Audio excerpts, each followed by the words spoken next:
This podcast is part of the Batman Universe Podcast Network, hosted by the BatmanUniverse.net. Check out everything related to Batman and the entire Bat family at the BatmanUniverse.net, including news and original content related to comics, movies, television, merchandise, video games, and more. Also, check out some of the other unique podcasts that TBU has to offer. Consider supporting this podcast by becoming a patron on Patreon. Even $1 can go a long way in supporting this content that you enjoy. Look for a link over at the BatmanUniverse.net to offer your support now. And now, on with the show. In 2008, a podcast was created with one goal: to bring Bat fans around the world news related to movies, comics, video games, television, merchandise, and so much more. And now, the Batman Universe Podcast has returned. Hello everyone, and welcome to the latest episode of the TBU Podcast. I am Dustin, and joining me today is BJ, Scott, and Hannan, and we are talking all about the Batman. It's been slightly a slow news week, but there has been some things that have come out for the Batman. Surprisingly, some information that, given the fact that we're just about a month and a half away from the release of the film, some of this stuff is surprising that we're hearing it so soon. Specifically, we have the runtime for the film that's been revealed. We have the theme, the new Batman theme that's going to be present in the film. And then we also have the first real clip from the film as well. So we've seen multiple trailers, and the last trailer was the Bat and Cat trailer, which we obviously talked about at length already. But this time around, there is a clip that's focusing on a scene from the film, and we're going to talk about that. But before we get into that, I want to start by talking about the runtime, because honestly, this is the least flashy of all of the items to talk about. But the headline for a lot of the people who are running the story about just the runtime is that the film is extremely long, and it is the second longest superhero film behind Avengers Endgame. And the runtime is going to clock in at 2 hours and 55 minutes without credits. That basically means that you're going to be getting a lot of Batman.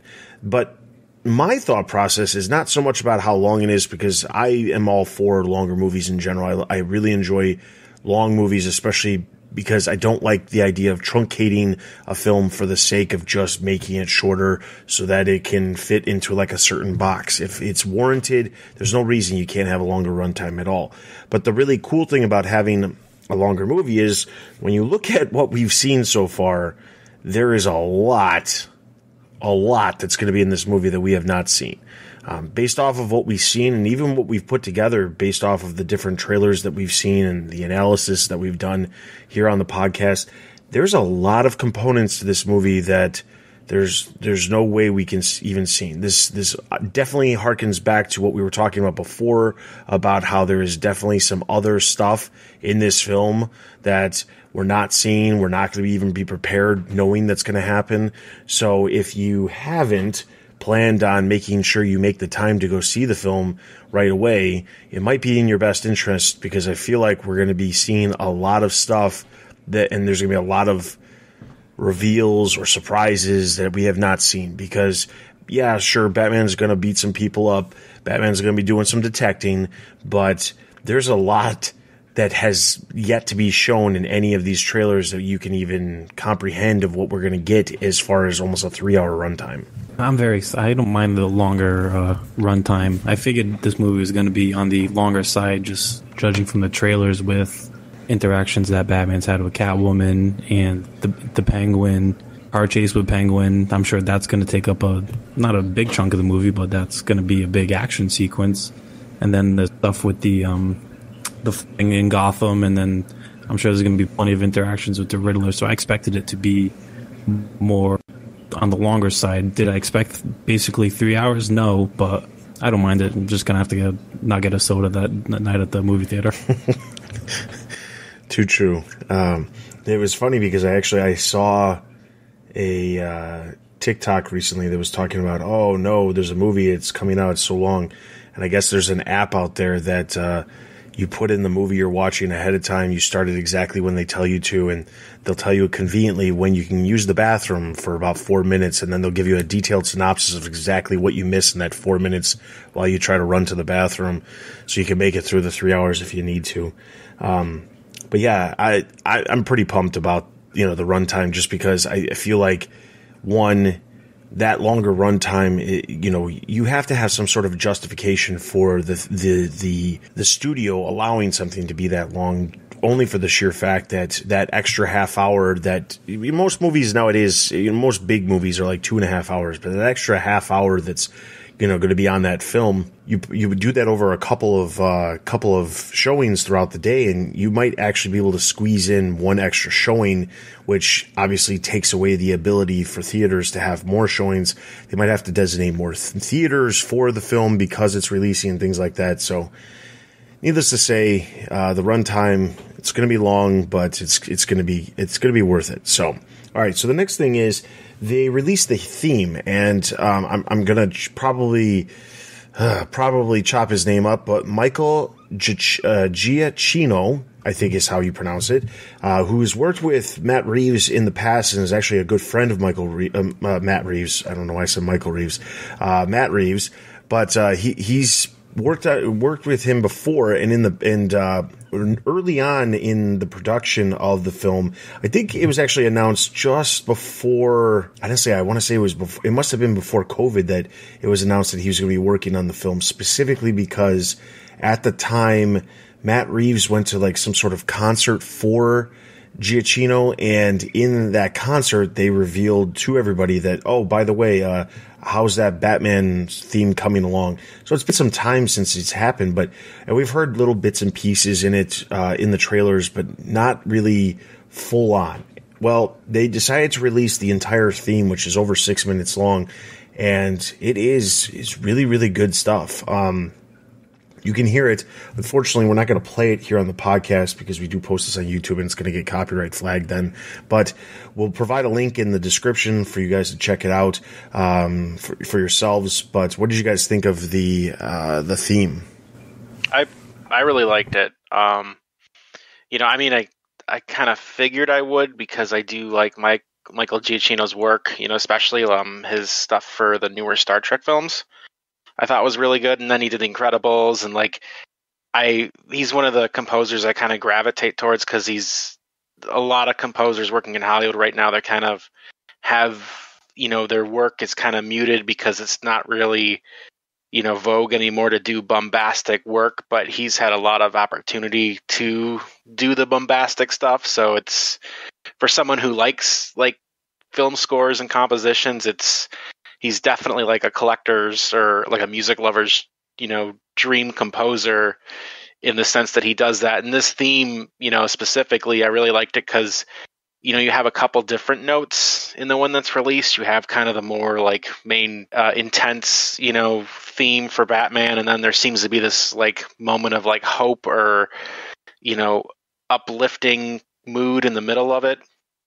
And it seemed like there was a bit of a range, when I bring that up, because, as we saw with like Hans Zimmer in the last, in the Nolan trilogy, Hans Zimmer, I believe Joker was 1 note and Batman was 2 notes, if I remember right. But, Hans Zimmer is one of those composers that does a lot of like muted themes and tones. And so this, I'm hoping, from what we heard so far, is like the opposite, and I don't want to like get crazy because it's only been 1 song, but it kind of reminded me a little bit of like Shirley Walker for the animated series work she did. So, all that is to say is it got me excited and I like it. I totally agree. I felt the theme was a lot more hopeful than I was anticipating it would be. I was definitely expecting a little bit similar of a theme to the Nolan trilogy, which was very intense, very dark, a lot of strings, a lot of staccato notes. This was a lot more melodic, I would say. So that took me by surprise, but I really liked it as a melody line. It had a really nice one. So I hope that sets the tone for the movie. And the movie does have it's serious, but it also kind of carries like the hope aspect of it that I think superheroes should have. I thought the theme was cool. I'm not a big break down like music scores like in my sleep last got to. I was impressed. But it was a good theme. I don't know. I'll listen to it. All right, well, that's the easy way to put it. So I'm not a music person by any nature, but I feel like Giacchino is going to be becoming a much bigger composer in the next couple of years. If you look at what he's done just in the last couple of years, obviously, like Scott said, he worked on Incredibles 2, but he also worked on Jurassic World: Fallen Kingdom. Prior to that, he worked on Spider-Man: Homecoming. He worked on Spider-Man: Far From Home. He just recently was on Spider-Man: No Way Home, so he worked on all of those.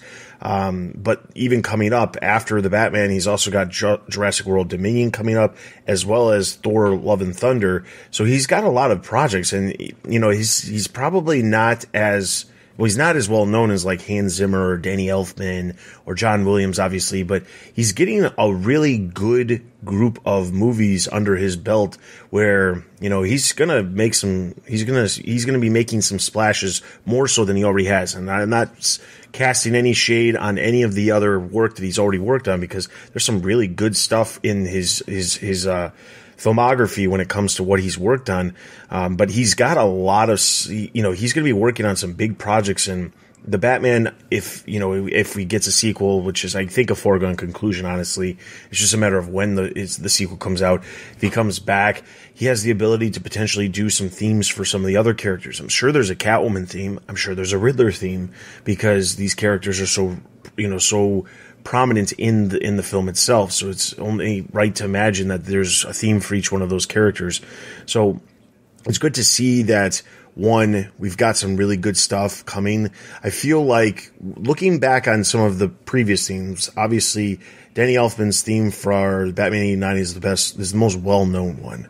And then Shirley Walker did the stuff for the animated series, which is well-known, but I think even her stuff took elements from Danny Elfman's and kind of adjusted it just for what they needed to do for animation. But Danny Elfman's has been like the top tier of what Batman themes are. When you look at what Hans Zimmer did with Chris Nolan, he didn't really go necessarily for a specific theme. It was more like in my opinion, it was more like a feel. He had a specific feel of what he wanted to get across when he was doing those films. And it was very, there was a lot going on in a lot of all of the Nolan films. When you look at what they did with Batman v Superman, and then obviously Justice League and the components that dealt with Batman, I don't think that we really got anything that was really amazing out of that. And it's not to say that like they didn't do a good job or they didn't try or anything like that. Batman v Superman really wasn't a Batman film in the sense of it was a Batman film. It was a Batman and Superman film. Most people will obviously call it a Batman film, and Superman fans will be pissed if you say if it's a Superman film, because they don't feel like it's an actual Superman film either. And obviously Batman's he's the prominent character that's focused on in the vast majority of the film. But I think that when it came to the music and the score that was associated with him, I don't feel like it was to the same level as the quality of what Hans Zimmer did or Danny Elfman came up with, or even what we're seeing here in this little 6-minute clip from Giacchino. So I think it'll be great to see what else we're going to get for this film. But you can also feel that, like, that dark and gritty kind of take on what we expect from Gotham City, just in the music by itself. You don't even have to watch the trailer. You can just hear it in the music itself. So it's cool to see. All right, so our last thing that we've got is there was a clip that's conveniently just randomly released. This wasn't officially on Warner Brothers' YouTube channel or anything like that. It was kind of, I don't even know if you could say it was leaked. At first I thought maybe it was something having to do with the viral marketing campaign, and it just somehow conveniently got released because of that, and there just wasn't a lot of word. But looking around, it looks like there was a Twitter account that stumbled across it based off of the fact that they were looking through ads and they happened to find it. I don't know how almost a 3-minute clip just happens to stumble into somebody's hands when they're looking through ads, but there is this clip, and the clip takes place during the funeral scene that we see in the trailer. So when you put this all together, the clip we're going to get into a little bit of spoilers here. So if you are not wanting to hear this, this is probably going to be the last bit of information that is going to be in this episode that's probably going to be worth it. So if you don't want to listen to spoilers, I apologize for you picking up the episode and giving a listen. But this clip takes place at the funeral that we saw in the trailers, where Bruce Wayne gets approached by the woman who asks him, what he's going to be doing for Gotham City. And at that same funeral is the place where the SUV bursts in, and someone with a cell phone attached to their hand is all duct taped up. They come out of the vehicle, and it looks like they have a bomb of some sort. And that's what we've seen so far when it comes to the trailer. But the clip itself kind of dives a little bit more into it. One, it confirms what we suspected from the Bat-Cat trailer, where the woman who does approach Bruce Wayne, who asks him, that mentions that his family has had this history of philanthropy and he hasn't really done anything. And he kind of like, the way that it's edited, he laughs it off. But the way it is it clearly is that she is going to be running for office. I saw somewhere stating that the person who was killed was the mayor of Gotham. I don't get that from anything that I've seen so far. But the person whose funeral it is the person who actually got wrapped up by Riddler at the beginning of the film and the first trailer that we ever saw, where he's wrapping the duct tape around somebody's face. And then some of the behind the scenes photos of Batman approaching the crime scene and seeing the crime scene, and the Gotham PD kind of just splitting away so Batman can walk down the hallway. Gordon's sitting there. We see the commissioner approach Gordon and say, "What, is he involved?" And he's a vigilante. You can't trust him. All of this stuff flows into the exact same situation. Okay. So then the funeral happens, and then while the funeral's going on, this woman approaches Bruce, asks if Bruce is, if she could get his support. Meanwhile, Commissioner Gordon's actually talking to someone behind, saying that Gil Colson is missing. Now, Gil Colson, his name has popped up because he's being played by Peter Skarsgård, but there hasn't really been anything showing him up to this point. Gordon says they're going to send some police, they're going to send some uniform police to go check it out to find Coulson, but they haven't had a lot of luck, and that's kind of where everything stands. Then all of a sudden, Bruce kind of gets this weird glimpse of some shadowy figure up in the balcony of the church, or I assume it's a church. The shadowy figure does not move, while everybody else seems to be getting agitated about something happening outside. And then suddenly an SUV bursts through the doors, and as that SUV bursts through the doors, the boy, who seemingly is the son of the deceased man who we've seen, who was, from that original behind the scenes image where we see the boy in the background, that boy is the one that Bruce Wayne kind of grabs and gets him out of the way of the car so the car doesn't hit him. As they do that, the police swarm the vehicle, say, "Get out of the vehicle, show us your hands." When he gets out of the vehicle, it turns out it's Gil Colson, Peter Skarsgård's character, and he's got a phone taped to one hand, he's got a thing on his chest that says, "To the Batman," and he's standing there, and that's basically the gist of the scene. The shadowy figure up top, Bruce kind of looks at, and that's where the scene kind of cuts. So there's a lot going on, but when you look at this clip, and you realize, well, they're certainly not giving us a clip, or we're not seeing a clip from the middle of the film, you realize you can kind of see the sequence of events. The Riddler, attacks somebody at the very beginning of the film, and he's trying to prove a point about something being corrupt or, of some sort in Gotham. So he kills that person. There's a funeral for that person. Riddler is now, it seems like he's going after Bruce Wayne to a degree because Bruce Wayne is present. He's staring at Bruce Wayne's staring back at him, and all of this is happening. Gil Colson, who's the district attorney at the time, he's somehow corrupt, and Riddler's trying to prove that. So a lot of the elements that we've talked about in the past about how it seems like the Riddler's kind of like showing that role that we saw with the Joker and Two-Face in The Dark Knight, where you realize that Gotham is a very corrupt place, but instead of having Joker reveal this, or it come to light because of the events that the Joker are doing, or that because of what Two-Face is involved in and things like that, it's because of the Riddler. The Riddler is revealing this corruption that is in the ranks of Gotham City, and it's being revealed, and somehow the Waynes are going to play into it to some sort of degree or something. But there's a lot here in the clip. What did you guys think of this clip?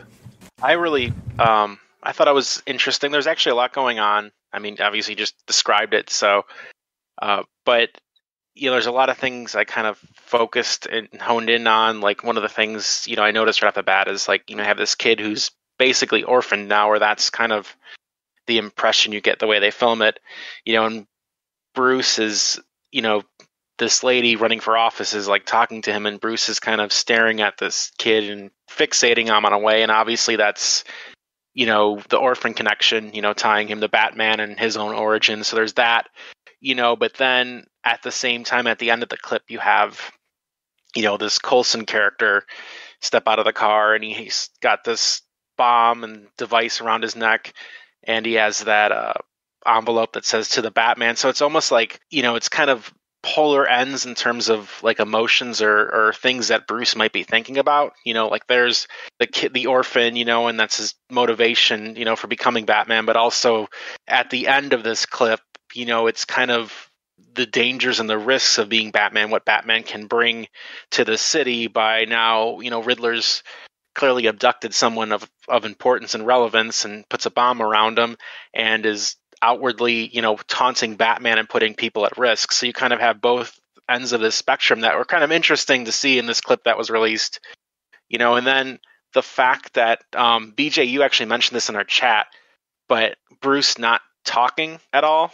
That was, it reminded me a little bit of like that weird, Michael Keaton Bruce awkwardness. So in the sense that it just felt so awkward, but that's kind of how I interpreted it. It was just that this bizarre, awkwardness, and everyone in the world is like talking to him and he's not saying anything back. And then, the fact that this is like a puzzle from the Riddler too, this whole event that's orchestrated, there's marks and stuff all over the SUV. You have DOA on the back, I believe is what it said, dead on arrival. So not sure what's going on there, but obviously the idea that you have real riddles by the Riddler, that are played up more seriously. Mm-hmm. I think that's interesting that you say you felt he was awkward, because that was the sense I got too. When the lady was talking with him, and then his mannerisms kind of looked, I was like, oh, just a little uncomfortable looking, like him as a person amongst this whole scene, which I think makes sense and fits for the character, especially considering where he's at in the timeline of Batman. I think I would rather see that portrayal than a portrayal that's extremely, outlandish or like a jerk or something else, So I think kind of going for the more awkward interpretation works for me. And I tend to just be apprehensive with live action movies in general now. I greatly disliked the Batman versus Superman one and other live action ones that have come out. So I've been trying to keep my expectations so low, but the more I see from the trailers and the little clips, I find that I'm like getting excited. So I'm like, wait, no, we're trying not to be excited, because if it's not good, I don't want to be disappointed. So I thought that was an interesting thing too. But the moment between Bruce and that kid, and kind of seeing the empathy there and the sympathy, I think what I saw was a character, and I liked that. I like it when the superheroes aren't just guys with powers or smarts. There's a character behind them too. So I think that was neat. So you just got to get on the boat of it's going to be good. You just got to join that boat. I got to commit. That cop is surprised to see Bruce there, and I wonder too if Bruce is a bit of a shut-in, really, where he really doesn't do the public appearances or pretend to be drunk at a hotel and by the hotel like Christian Bale Batman, or even throw parties like Michael Keaton did at the beginning of Batman 89. So I wonder if it is because that cop was surprised to see him, and that the politician is telling Bruce that he doesn't really give to the city at all, and she's kind of surprised to see him there too. So I wonder if Bruce is more shut in and a recluse than we're used to seeing, especially a young Bruce in the comics. Didn't we see that kind of a character a little bit in Zero Year by Scott Snyder? It's been a while since I read that, but I feel like there are some overlaps or parallels between that comic run and what we're seeing in this movie. Yeah, so Zero Year is going to be, I think, a little bit of an influence, but I think for the direct influence, obviously, is going to be the Riddler. The Riddler was the main villain within Zero Year, but I think the huge focus when it comes to this movie is going to be Year 2. Matt Reeves has said that himself. I've seen some people online say that Year 1 is a big influence, but other than the connections to Selina Kyle and Catwoman, I don't see how they're making that connection, other than they're just assuming that, well, Batman's getting started because it's a new Batman movie. But Matt Reeves has said Year 2 is the biggest influence on the film. That's not to say that there won't be elements from Zero Year incorporated into the film, or Year 1 for that matter when it comes to Selina. But I think that Year 2, put aside the villain that was there, Year 2 is the biggest one because it can't be Year 1 and it can't necessarily be Zero Year, specifically because Batman already has that connection with the Gotham PD. He already has that he's got that relationship with them where they're acknowledging that they can work alongside him, even if not everybody's okay with it, as we've seen in the trailer. So I think that's the biggest connection when it comes to the comics. But yeah, that would be my guess for the comic connections. All right, but with all of that being said, that is going to wrap up this episode. We are going to obviously be talking a lot about the Batman as we get closer to the release of the film. There's obviously plenty of other things that are happening this year. There's going to be other films. One film that we're probably not going to focus on too heavily on, but we will probably do a roundup on, is DC Legion of Superheroes, or Super Pets, DC Super Pets. And when that film comes out, they're doing a new interpretation of Ace the Bat Hound. So we will be talking about that. There's still Black Adam. There's still going to be Aquaman. And then obviously we've got The Flash, which is going to have a pretty big Batman presence too. We have the Batgirl film. So that's just in the film area of things. But we still have actual television that is still taking place that we'll be talking about. We'll be doing a little bit more talk about Batwoman in the future. And then obviously any of the big comic news or comic events that happen, we'll be discussing those. And there's tons of merchandise. And there's also 2 giant video games that are supposed to release this year as well that deal with the Batman universe as well. So there's a lot of stuff within the Batman universe. But if you are looking for some of that other stuff, while we will discuss like little news briefs here and there when it comes to those projects, the Batman is going to be mostly the focus that we're going to have over the next couple of, well, at least the next 2 months while we get to the film. And once the film releases, we could be analyzing the film for multiple episodes off of multiple viewings, because I know some of us are going to be viewing that film multiple times. So if you'd like to come along for the ride, be sure to subscribe to the podcast.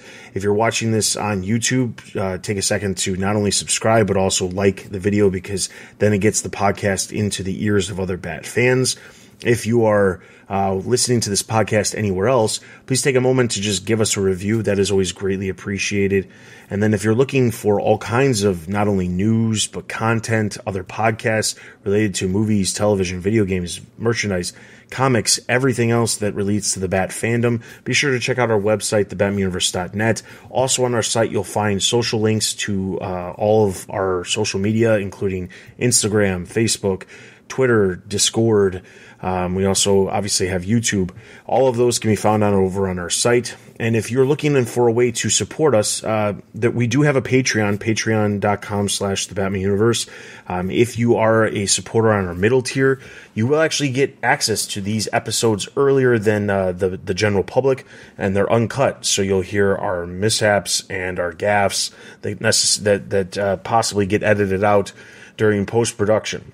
Also, we have a tier on there that will allow you to get unedited and early episodes of the TBU Comic Podcast as well. So you can consider that. And if you're not looking to support us in that way, you could also just support us by clicking on our affiliate links. We get a small commission for every single link or every single item that gets ordered through our links, and it costs you guys absolutely nothing. It just helps support what we do here on the podcast and what we do on the website in getting more content to you guys. So all of that being said, thank you so much for listening. For BJ, Scott, Hannan, and myself,